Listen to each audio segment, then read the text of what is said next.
Hi, this is Mike from BandLab. Most types of popular music use fills of one kind or another to keep their arrangements engaging. In this video, we'll show you how to make drum fills, vocal fills, reversed fills, filter sweeps, and trance gate effects in BandLab. You can open this project yourself with the link in the video description. And if you find this guide useful, please hit the subscribe button and the notification bell to be the first to know when new videos drop. We're going to start with a simple pre-prepared 8-bar EDM groove. You can find the link to this project in the video description.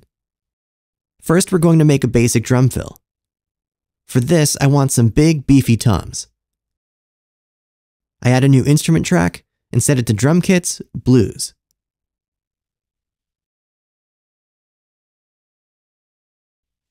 I sequence a 1-bar fill at the end of the 8-bar sequence.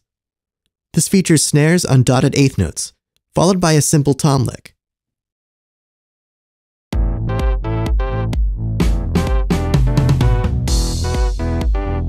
I'd like the snares and toms to punch through the mix a bit more, so in the effects panel, I add a Dynamics BL1176 compressor effect.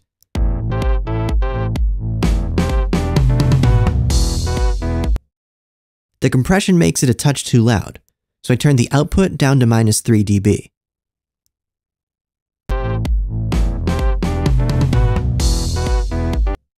Next, let's make a vocal fill.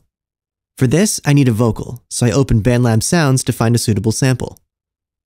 I click the Loops tab, then set the instrument filter to voice and the genre filter to electronic.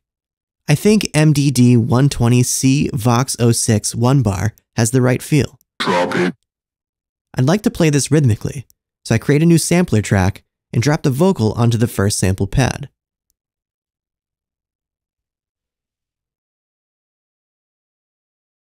I sequence a 1-bar fill at the end of the 8-bar sequence, using a stuttered pattern to tease the vocal before allowing it to play in full.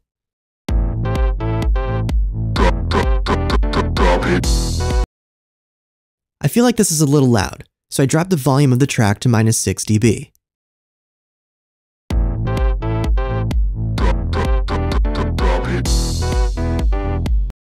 Now let's make a fill using one of the sounds we already have in the mix. I create a new voice/audio track. I split the kick drum audio at the start of the final bar. To do this, position the playhead at the edit point, then press S or click the right mouse button and select the slice command. I drag the sliced bar onto the new audio track. The original kick drum track is set to -3 dB, and I want this new track to be at the same volume level, so I turn it down to 3 dB too. I double-click the clip to bring up the editor panel. I click the reverse button to reverse the clip.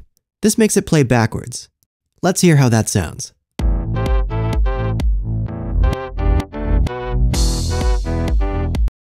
It's okay, but the end sounds a little messy. Let's move the clip so that it fits in better with the rest of the track. I turn off Snap to Grid and move the clip to just after the 4th beat of the previous bar. Now the transients of the reversed kick play closer to the beat, making them feel more rhythmically in keeping with the rest of the track.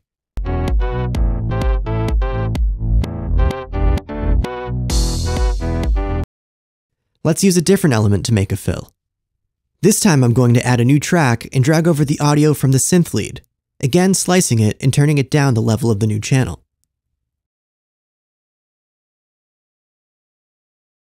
In the effects panel, I add a tone multi-filter effect.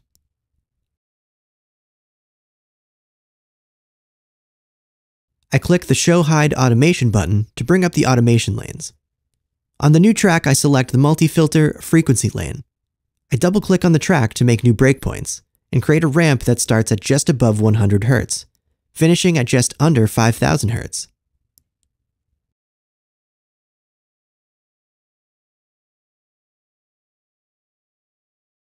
This gives us a pleasing sweep effect.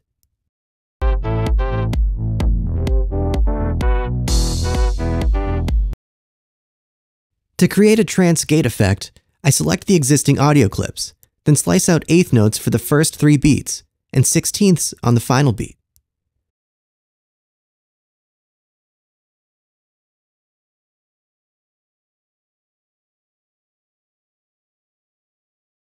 I then delete every other clip to make a stuttering effect.